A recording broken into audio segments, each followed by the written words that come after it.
حديث النور والصدق هو الداعي إلى الحق يجمعه البخاري ويهديه إلى بسم الله الرحمن الرحيم. الحمد لله رب العالمين والعاقبة للمتقين والصلاة والسلام على سيد الأنبياء والمرسلين سيدنا وحبيبنا وحبيب رب العالمين محمد وعلى آله وأصحابه ومن هدى بهديه إلى يوم الدين.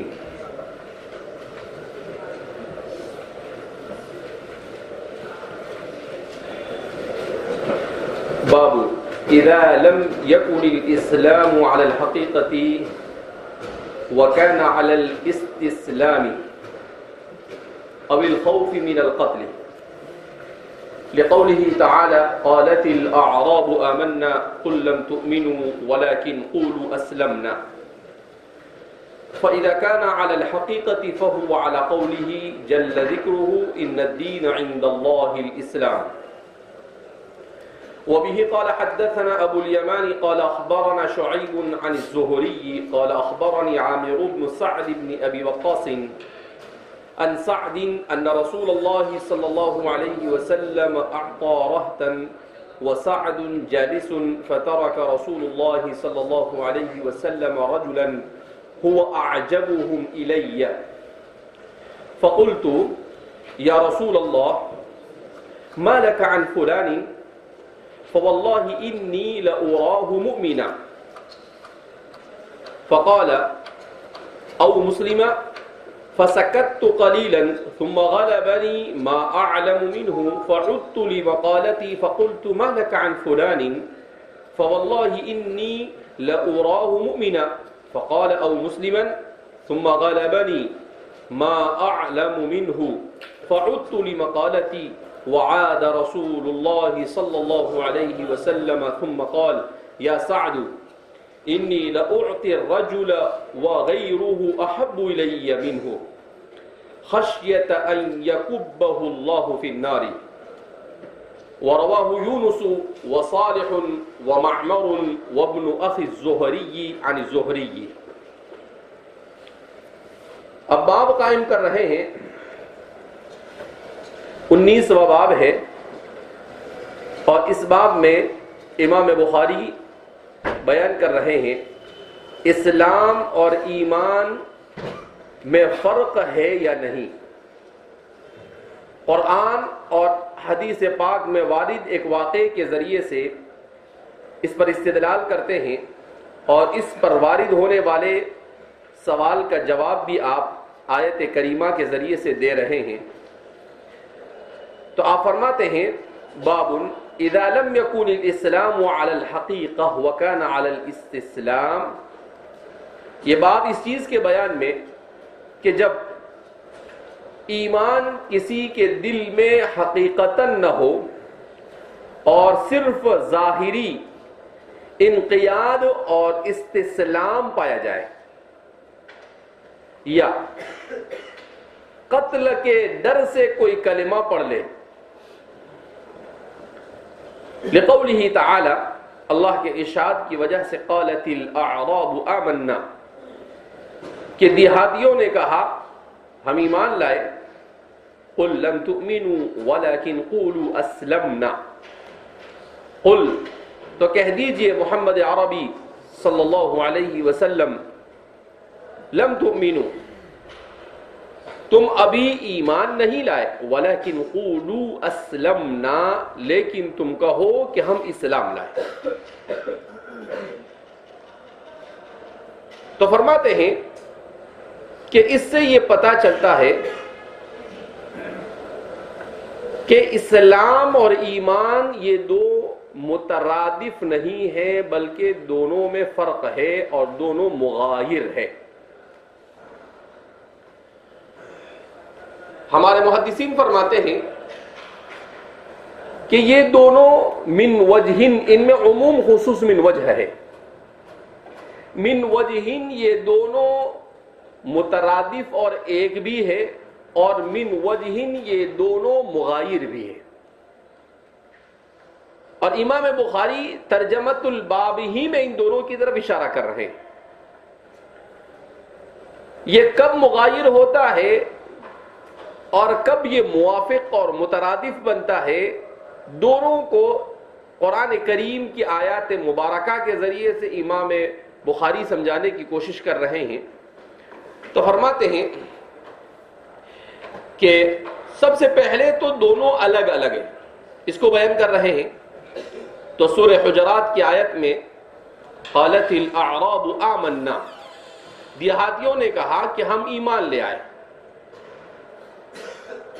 فرماتے ہیں اسد ابن خزیمہ ایک قبیلہ تھا جو دیہاتی قبیلہ تھا، ان کے سلسلے میں امام واحدی اپنی کتاب اسباب النزول میں بیان کرتے ہیں کہ جب اسلام کی شوکت بڑھی اور تیزی کے ساتھ لوگ اسلام میں داخل ہونے لگے اور مسلمانوں کی فتوحات کا سلسلہ آگے بڑھا، تو یہ قبیلے کے اکثر افراد آپ صلی اللہ علیہ وسلم کے پاس آئے عام الوفود کے سال میں، اور آنے کے بعد کہنے لگے آمنا قالت الاعراب۔ تو اسی اسد ابن خزیمہ کے سلسلے میں قرآن نے کہا کہ ان دیہاتیوں نے کہا ہم ایمان لے آئے۔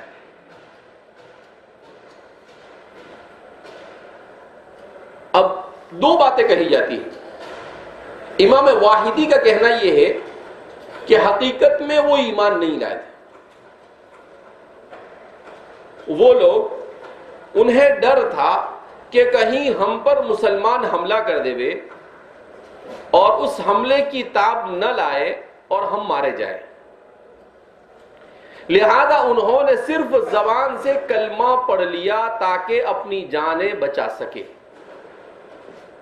گویا امام واحدی کے بیان کے مطابق وہ لوگ نفاق کا شکار تھے، زبان سے کلمہ پڑھ رہے تھے لیکن دل میں ان کا کلمہ اور تصدیق نہیں پائی جاتی تھی۔ البتہ امام آلوسی، امام رازی، ابن کثیر وغیرہ فرماتے ہیں کہ انہیں منافق تو نہیں کہہ سکتے، کہ اسد ابن خزیمہ کے یہ لوگ منافق تھے۔ ہاں یہ کہہ سکتے ہیں کہ یہ لوگ حدیث عہد بالاسلام، ابھی نئے نئے اسلام میں داخل ہوئے، ابھی تو اسلام میں داخل ہوئے نہیں کہ انہوں نے فوراً کہہ دیا آمنا، حضور پر احسان جتلانے لگے۔ یمنون علی اسلامکم قل لا تمنوا علی اسلامکم بل اللہ یمن علیکم ان ہداکم للایمان۔ تو فرماتے ہیں کہ وہ احسان جتانے لگے کہ ہم مومن ہیں۔ تو چونکہ ایمان یہ ایسا مرتبہ نہیں ہے کہ اتنی آسانی کے ساتھ آدمی اس مرتبے اور رتبے تک کیا ہو جاوے، پہنچ جاوے۔ جب اسلام مکمل ہوتا ہے تب جا کر ایمان بنتا ہے، عمل بالجوارح جب ہوتا ہے اور تصدیق میں پختگی پیدا ہوتی ہے تب جا کر ایمان بنتا ہے۔ تو چونکہ یہ ابھی نئے نئے مسلمان ہوئے تھے تو ابھی یہ مسلمان تو ہوئے لیکن مومن کے درجے تک نہیں پہنچے تھے، اور انہوں نے آمنا کہہ دیا۔ اس وجہ سے قرآن کریم نے ان کو تنبیہ کی، لم تؤمنوا ولکن قولوا اسلمنا، تم ابھی مومن کے درجے تک نہیں پہنچے ہو، لہذا اپنے آپ کو مومن نہ کہو بلکہ اپنے آپ کو اسلمنا یعنی مسلمان ہے ایسا کہو۔ بہرحال دونوں صورتوں میں یہ بات مسلم ہے کہ اس آیت کریمہ میں فرق کیا جا رہا ہے مومن اور مسلمان کے درمیان۔ مومن اسے کہا جاتا ہے جس کا ایمان سودا قلب میں جاگزی ہو اور جس کے اثرات بدن کے ریشے ریشے میں پیوست ہو جائے اور کسی صورت میں وہ اپنے ایمان کا سودا کرنے کے لیے تیار نہ ہو۔ جب اس درجے تک انسان پہنچ جاتا ہے تو وہ مومن ہوتا ہے۔ البتہ کسی کے مومن ہونے کا علم خود اسے بھی نہیں ہوتا کہ جائے کہ اس کے علاوہ کسی اور کو ہو. کون مومن ہے اس کا علم سوائے اللہ کے اور کسی کو نہیں ہوتا ہے. کیوں؟ کہ اس کا تعلق ہے قلب کی کیفیت سے، اور کیفیت قلب کا علم سوائے اللہ کے کسی کو نہیں. لہذا ہمارے فقہا کے یہاں پر مستقل یہ مسئلہ ہے کہ کیا کوئی اپنے آپ کو مومن کہہ سکتا ہے یا نہیں. تو فقہا فرماتے ہیں کہ نہیں، اپنے آپ کو مسلمان تو کہہ سکتا ہے مگر مومن کوئی نہیں کہہ سکتا ہے، کیونکہ کسی کو معلوم نہیں کہ مومن کون ہے اور کون نہیں. اچھا، مسلمان کس کو کہتے ہیں؟ جو ظاہری طور پر زبان سے اقرار کر لے اور کچھ اعمال اسلام کو انجام دے دے، تو یہ مسلمان ہے. نماز پڑھ دی، روزہ رکھ لیا، زکوٰۃ دے دی، ان میں سے کچھ کر لیا، تو فرماتے ہیں کہ یہ ہے مسلمان. تو چونکہ ابھی ان کی طرف سے صرف کلمہ پڑھنا پایا گیا تھا، اقرار باللسان پایا گیا تھا، لہذا اس بنا پر ان کو تنبیہ کی گئی کہ بھائی اتنے جلدی مومن ہونے کا دعویٰ مت کرو. جب حضرات صحابہ کو یہ کہا جا سکتا ہے تو ہمارے فقہا فرماتے ہیں کہ ہم اور آپ کس شمار میں آئیں گے؟ جب ان سے کہا جا رہا ہے کہ لم تؤمنوا ولکن قولوا اسلمنا، تو ظاہر سی بات ہے ہم اور آپ تو بدرجہ اولا اپنے آپ کو مومن کہہ سکتے نہیں. تو اس سے کیا معلوم ہوا کہ دونوں میں مغایرت ہے. تو ایک سوال پیدا ہوا کہ ایسا کیسے؟ تو فرمایا، امام صاحب نے اسی کا جواب دیا. کیا کہا؟ اذا لم يكن الاسلام على الحقيقة وكان على الاستسلام او الخوف من القتل، کہ جب صرف قتل سے بچنے کے لیے یا ظاہری کسی مفاد دنیاوی کے خاطر کلمہ پڑھ لیا تو وہ مسلمان ہے. نفس الامر میں شاہ ولی اللہ صاحب محدث دہلوی رحمۃ اللہ علیہ وہ فرماتے ہیں کہ نفس الامر میں وہ مسلمان نہیں، یعنی حقیقت کے اعتبار سے مسلمان نہیں.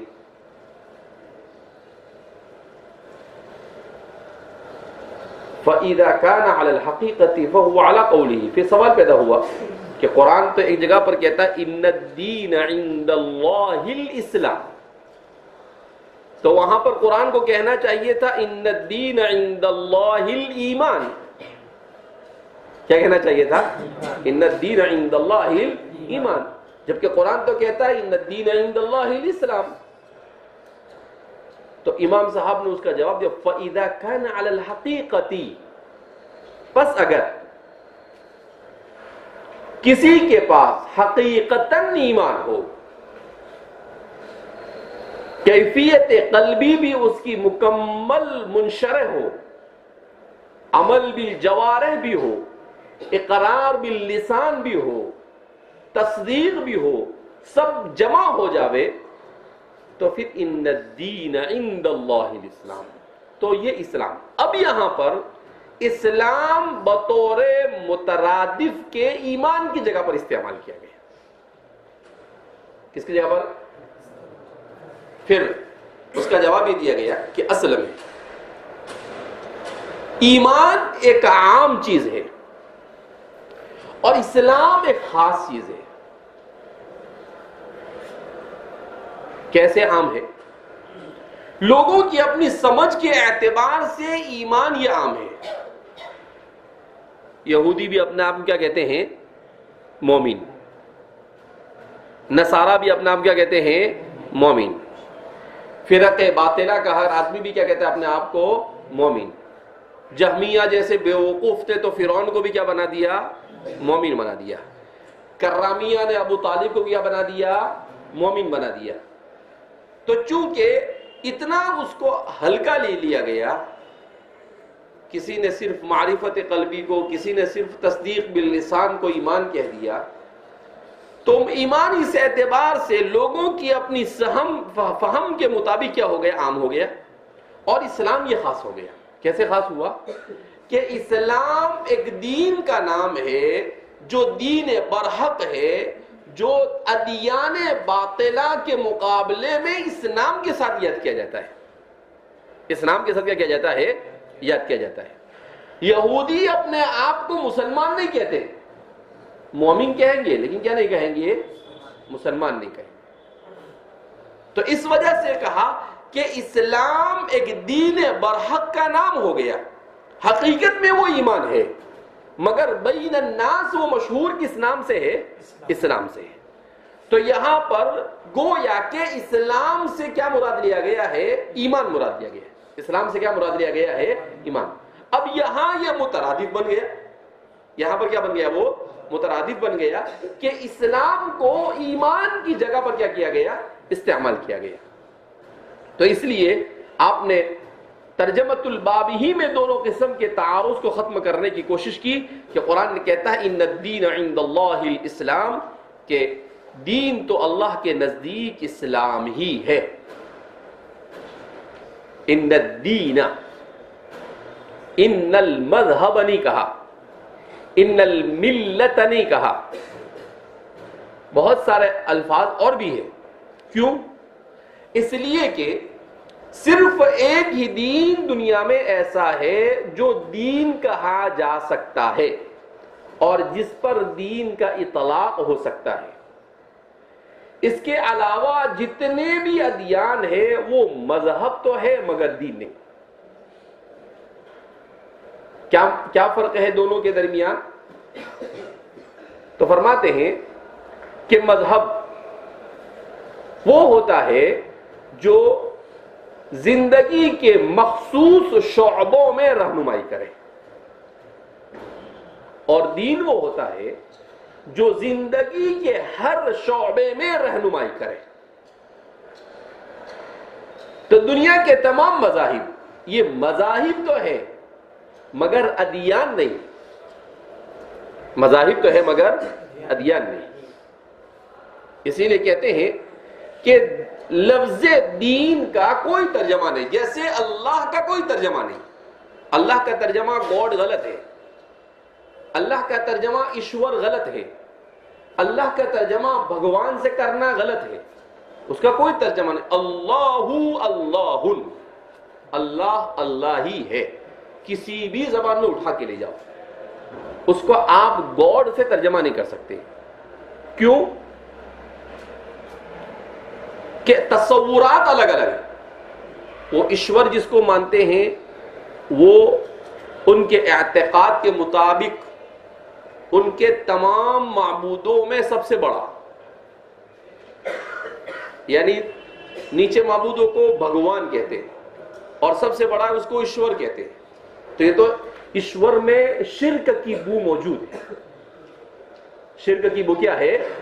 کیونکہ نچلے تمام کے ساتھ یہ بڑا، یہ تو شرک ہے. لہذا اللہ پر ایشور کا اطلاق نہیں ہو سکتا ہے. تو اللہ کا لفظ اللہ ہی بولا جائے. ہاں، سامنے والے کو سمجھانے کے لیے کبھی اس کا استعمال کر لے دے وضاحت کے ساتھ تو چل جائے گا. اسی طریقے سے گاڈ کا استعمال یہ بھی اللہ کے لیے صحیح نہیں. کیوں؟ کہ گاڈ ان کے یہاں پر جنرل ہے. حق ہو یا باطل ہو، بڑا ہو یا چھوٹا ہو، ہر ایک کو گاڈ کہا جاتا ہے. لہذا اللہ کا کوئی ترجمہ نہیں. ایسے ہی ایمان کا بھی کوئی ترجمہ نہیں. ایمان کا بھی کوئی ترجمہ، اسلام کا بھی کوئی ترجمہ نہیں. ایسے ہی دین کا بھی کوئی ترجمہ نہیں. اسلام کو اسلام کہا جاتا ہے، اسلام کا ترجمہ تھوڑی کرتے ہیں کہ بھئی اسلام کے معنی ہے انقیاد کے، سر تسلیم خم کرنا. نہیں، اسلام ہی کہتے ہیں. تو یہ صار علمن، کیا بن گیا ہے؟ علم. ایسے ہی دین کا عربی کے علاوہ کسی اور زبان میں کوئی ترجمہ نہیں. انگریزی میں جو اس کو ریلیجن کہا جاتا ہے، انہو خطأ. تو جو ماہرین ہیں مقارنۃ الادیان کے، ان کا یہ کہنا ہے کہ اسلام کو ریلیجن کہنا بھی غلط ہے. الاسلام دین، کیونکہ ریلیجن کا مطلب ان کے یہاں پر مذہب کا ترجمہ ہے، دین کا ترجمہ نہیں. تو ریلیجن کہنے کا مطلب یہ ہے کہ آپ نے اسلام کو زندگی کے مخصوص شعبوں میں رہنمائی کرنے والا کہا، جبکہ وہ انفرادی اور اجتماعی ہر شعبے میں ہر انسان کی مکمل رہنمائی کرتا ہے. لہذا اسلام کو ریلیجن کہنا یہ بھی کیا ہے، صحیح نہیں. بہرحال تو ان الدین عند اللہ الاسلام، دین تو اللہ کے نزدیک اسلام ہی ہے. وبه قال حدثنا ابو الیمانی، فرماتے ہیں کہ مجھے بیان کیا ابو الیمان نے. ابو الیمان حکم ابن نافع الحمصی مر ذکرہ. قال اخبرنا شعیب، وہ کہتے ہیں ہمیں بیان کیا شعیب ابن ابی حمزہ الاموی نے، ان کا بھی ذکر ہو چکا. عن الزہری محمد بن مسلم بن عبید اللہ، زہری نے بیان کیا. قال اخبرني عامر بن سعد بن ابی وقاص، امام زہری فرماتے ہیں کہ مجھے خبر دی عامر بن سعد بن ابی وقاص رضی اللہ عنہ، حضرت سعد بن ابی وقاص کے بیٹے عامر نے، ان سعد، حضرت سعد بن ابی وقاص القرشی، حضرت سعد بن ابی وقاص رضی اللہ تعالیٰ عنہ نے، ان رسول اللہ صلی اللہ علیہ وسلم اعطا رہتن. تو ان میں شعیب اور زہری تک کا ذکر ہو گیا. یہاں پر ہے عامر بن سعد بن ابی وقاص، یہ حضرت سعد بن ابی وقاص رضی اللہ تعالی عنہ کے صاحبزادے ہیں. عامر بن سعد یہ اپنے والد سے سعد بن ابی وقاص سے روایت نقل کر رہے ہیں. قریش سے ان کا تعلق ہے، اور عامر بن سعد اپنے والد کے علاوہ دیگر متعدد صحابہ سے روایت نقل کرتے ہیں. ان کے انتقال کے سلسلے میں دو باتیں بیان کی جاتی ہے. ایک بات یہ بیان کی جاتی ہے کہ ولید بن عبد الملک کے زمانے میں ان کا انتقال ہوا 90 کی دہائی کے بعد، اور ایک قول یہ بیان کیا جاتا ہے کہ سن ہجری 105 میں آپ کا انتقال ہوا، عامر بن سعد کا. ثقہ اور معتبر راوی ہے. یہ بیان کرتے ہیں اپنے والد حضرت سعد بن ابی وقاص رضی اللہ تعالیٰ عنہ، سیدنا حضرت سعد بن ابی وقاص رضی اللہ تعالیٰ عنہ من احد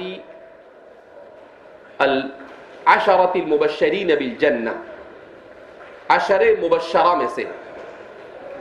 آپ ابھی 5 یا 6 لوگ اسلام میں داخل ہوئے تھے. اس وقت آپ اسلام میں داخل ہوئے، ابتدائی دور ہی میں آپ اسلام میں داخل ہوئے. وَكَانَ ابن 17 سنہ، جس وقت آپ کی عمر صرف 17 سال تھی، بالکل عین شباب میں، ابتدائی دور میں آپ نے اسلام کو قبول کیا. رسول اللہ صلی اللہ علیہ وسلم کی معیت آپ کو رہی. تمام غزوات میں بدر سے لے کر تبوک تک آپ صلی اللہ علیہ وسلم کے پہرےدار کے طور پر شریک رہے. ان کو یہ شرف حاصل ہے کہ سب سے پہلا سریہ عبداللہ بن جہش میں اول من رما فی سبیل اللہ سعد بن ابی وقاص، یہ بہت زبردست تیر انداز تھے. ان کے بارے میں آتا ہے ما اخطأ سہمہ قط، ان کا کوئی نشانہ تیر سے لگایا گیا کبھی خطا نہیں ہے زندگی میں. بڑے زبردست تیر انداز تھے. تو اللہ کے راستے میں سب سے پہلے حق کی طرف سے باطل کی طرف جو تیر چلا وہ سعد بن ابی وقاص کی طرف سے. ایسے زبردست تیر انداز تھے کہ غزوہ احد کے موقع پر حضور نے کہا فدا کا ابی و امی ارمی یا سعد. لوگ آپ کو کہتے تھے کہ اللہ کے رسول ہم پر آپ کے ماں باپ فدا ہو. کہا ایک ہی صحابی ایسے ہیں جن کو یہ شرف حاصل ہے کہ حضور نے ان سے کہا کہ میرے ماں باپ تجھ پر قربان ہو، تو تیر چلا. تو یہ حضرت سعد بن ابی وقاص رضی اللہ تعالیٰ عنہ بڑے بہادر صحابی تھے. اس زمانے کی سب سے بڑی سپر پاور کسرا کو شکست دینے والے حضرت عمر بن الخطاب رضی اللہ تعالیٰ عنہ کے دور مسعود میں آپ ہیں. قیصر کو ناکام بنانے والے خالد بن ولید اور کسرا کو شکست دینے والے حضرت سعد بن ابی وقاص رضی اللہ تعالیٰ عنہ. حضرت سعد بن ابی وقاص رضی اللہ تعالیٰ عنہ تقریباً 270 روایتیں بیان کرتے ہیں، اور حضرت سعد بن ابی وقاص رضی اللہ تعالیٰ عنہ کی وفات کے سلسلے میں بیان کیا جاتا ہے کہ سن ہجری 54 میں آپ کا انتقال ہوا.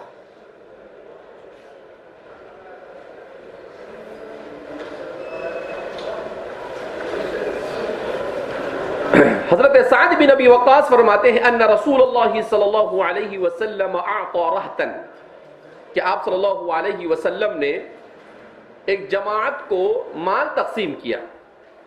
وسعد جالس، رہتن کا اطلاق اس کے سلسلے میں 3 قول ہے. کسی نے کہا راحت کا اطلاق 3 سے لے کر 10 تک کی عدد پر ہوتا ہے. کسی نے کہا راحت کا اطلاق 7 سے لے کر 10 تک کی عدد پر ہوتا ہے، اور کسی نے کہا کہ رہتن کا اطلاق صرف 10 تک کی عدد پر ہوتا ہے. تو فرماتے ہیں کہ آپ نے ایک جماعت کو مال تقسیم کیا، اور حضرت سعد بن ابی وقاص وہاں پر تشریف فرما تھے، بیٹھے ہوئے تھے. فترک رسول اللہ صلی اللہ علیہ وسلم رجلا هو اعجبهم الی، رسول اللہ صلی اللہ علیہ وسلم نے ایک آدمی کو چھوڑ دیا. کیا مطلب؟ کہ حضرت سعد بن ابی وقاص فرماتے ہیں کہ ایک صحابی کو حضور نے کوئی مال نہیں دیا. حضرت حزیم حضرمی جن کا نام بیان کیا جاتا ہے، حافظ ابن حجر فرماتے ہیں کہ بعض حضرات نے حزیم حضرمی نام کے صحابی کا نام ذکر کیا ہے، تو ان کو حضور نے مال نہیں دیا. فقلت یا رسول اللہ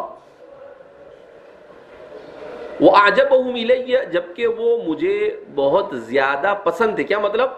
کہ عقیدے اور عبادت کے اعتبار سے وہ بہت زیادہ میں انہیں مضبوط تصور کر رہا تھا، اور تھے بھی وہ ایسے. تو میں نے کہا اللہ کے رسول صلی اللہ علیہ وسلم مَا لَكَ عَنْ فُلَانٍ، آپ نے فلاں کو کیوں نہیں مال دیا؟ سب کو دیا، آپ نے ان کو کیوں چھوڑ دیا؟ وَاللَّهِ إِنِّي لَأُرَاهُ مُؤْمِنًا، قسم بخدا میں تو انہیں مومن سمجھتا ہوں.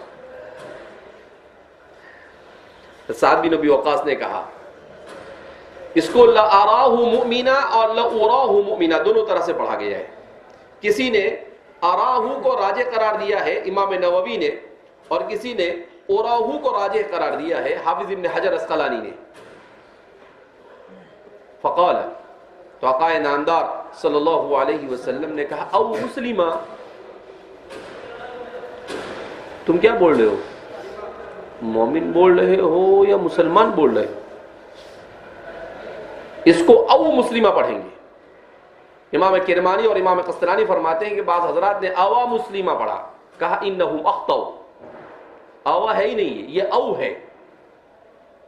اوا آ گیا تو پھر اس صورت میں حمزہ استفہام ہوگا اور واو عطف ہوگا، جبکہ ایسا نہیں ہے، یہ او ہے، اس لیے اس کو واو کے فتحے کے ساتھ پڑھنا خطا ہے. کہ او مسلمہ فسکت قلیلا، تو میں تھوڑی دیر خاموش بیٹھ گیا. ثم غلبنی ما اعلم منہ، پھر میری اپنی علم کے مطابق جو بات مجھ پر سوار تھی وہ پھر مجھ پر غالب آئی. فعدت لمقالتی، پھر میں نے کہا اللہ کے رسول صلی اللہ علیہ وسلم، فقلت ما لک عن فلان، اے اللہ کے رسول صلی اللہ علیہ وسلم آپ ان کو کیوں نہیں دے رہے؟ فواللہ انی لأراہ مؤمنا، قسم بخدا میں تو اسے مومن سمجھتا ہوں. فقال او مسلمہ، حضور نے پھر تنبیہ کیا کہ ارے بھیا مسلمان بول، مومن بول رہے ہو تم. ثم غلبنی ما اعلم منہ فعدت لمقالتی، پھر مجھ پر اپنی وہی کیفیت غالب آ گئی، دوبارہ میں نے اپنی بات کو دہرایا. اور حضور نے پھر دوبارہ کہا، ثم قال، وہی بات کہی او مسلمہ، اور کہا یا سعد انی لأعطی الرجل وغیرہ احب الی من، میں مان دیتا ہوں کسی شخص کو جبکہ اس کے علاوہ دوسرا آدمی مجھے اس سے زیادہ محبوب ہوتا ہے، خشیت ان یکبہ اللہ فی النار، اس ڈر سے کہ کہیں اس کی وجہ سے اللہ اسے جہنم میں نہ ڈھکیل دے۔ اب کیا ہوا؟ حضرت سعد بن ابی وقاص فرماتے ہیں کہ میں بزدل ہو گیا۔ میں نے کہا نہیں حضور، آپ نے ان کو کیوں نہیں دیا؟ ایک بار نہیں، دو بار نہیں، 3 بار کہا۔ حضور کے بھی صبر تحمل کو داد دینی چاہیے کہ آپ غصہ نہیں ہو رہے ان کو، اور بار بار ان کے سوال، او مسلمہ، بھیا مومن مت بول، مسلمان بول، ان کو تنبیہ کر رہے ہیں کہ قلب کی کیفیت کو اللہ جانتے ہیں، احساس تم نہیں جانتے ہو، لہذا بار بار مومن مومن رٹ مت لگاؤ، مسلمان کہو، ایسا کہا۔ اور پھر دیکھا کہ سعد بن ابی وقاص کسی اور ہی کیفیت میں مبتلا ہے، تو پھر آپ صلی اللہ علیہ وسلم نے وضاحت کی۔ حضور نے کہا کہ بھائی دیکھو سعد، ایسا نہیں، جب میں مال تقسیم کروں تو ضروری نہیں ہے کہ جن کو میں مال دوں ان سے میں محبت کرتا ہوں، اور جن سے میں محبت کرتا ہوں انہی کو مال دیتا ہوں۔ کہا ایسا نہیں ہے، یہ جو تم نے اپنے دماغ میں یہ بات بٹھائی کہ میں نے ان کو نہیں دیا، اس کا مطلب یہ ہے کہ وہ مجھے محبوب نہیں، یہ غلط ہے، غلط فہمی ہے آپ کی، ایسا نہیں ہے۔ میں نے جس کو دیا اسے برابر دیا، اور جس کو نہیں دیا اسے برابر دیا۔ کہا کیوں؟ تو آپ صلی اللہ علیہ وسلم نے تألیف قلب کے لیے کچھ لوگوں کو دیا تھا، ان کا ایمان کمزور تھا، تو ان کا ایمان پر وہ مضبوط ہو جاوے، اس لیے حضور نے ان کو دیا۔ اور یہ صحابی قوی الایمان تھے، ان کو تألیف قلب کی ضرورت نہیں تھی۔ جب تألیف قلب کی ضرورت نہیں تھی تو ظاہر سی بات ہے وہ اس مال کے مستحق نہیں ہوئے۔ اب جب وہ مستحق نہیں ہوئے اور پھر بھی اگر حضور ان کو دیتے تو حضور بھی گنہگار ہوتے اور وہ بھی گنہگار ہوتے، اور وہ جہنم کے مستحق ٹھہر جاتے۔ تو آپ صلی اللہ علیہ وسلم نے کہا کہ بھئی اس کس مصرف کا کون ہے اسے میں جانتا ہوں، لہذا اس بنا پر مجھے معلوم ہے کہ میرا یہ صحابی انتہائی مضبوط درجے کا ہے، اس کو مال نہ دینا ہی اس کے لیے بہتر ہے، اس لیے کہ وہ اس مصرف میں فٹ ہوتا نہیں ہے۔ لہذا اس بنا پر اگر میں اس کو مال دے دیتا تو اس صورت میں یہ اس کے ساتھ زیادتی ہوتی اور یہ حرام مال اس کے پاس جاتا جو اس کے لیے جہنم میں جانے کا باعث بنتا، لہذا اس کو نہ دینا یہی اس کے بھی حق میں بہتر تھا اور میرے بھی حق میں بہتر ہے۔ آپ صلی اللہ علیہ وسلم نے اس بات کی وضاحت کر دی۔ سعد بن ابی وقاص کس روایت سے امام بخاری یہ سمجھانا چاہ رہے ہیں، اس سے کیا معلوم ہوا کہ کسی کے مومن ہونے کا آپ دعویٰ نہیں کر سکتے، کسی کے مسلمان ہونے کا دعویٰ آپ کر سکتے ہیں۔ کسی کو آپ مسلمان کہہ سکتے ہیں چاہے وہ کتنا ہی بڑا دیندار ہو، اس کو آپ مسلمان کہہ سکتے ہیں، لیکن کسی کو آپ مومن کہہ سکتے نہیں ہیں۔ تو کہا اس سے معلوم ہوا کہ مسلمان اور مومن ان دونوں میں کیا ہے؟ فرق ہے، اور مومن کے رتبے کو اللہ کے علاوہ اور کوئی جانتا نہیں۔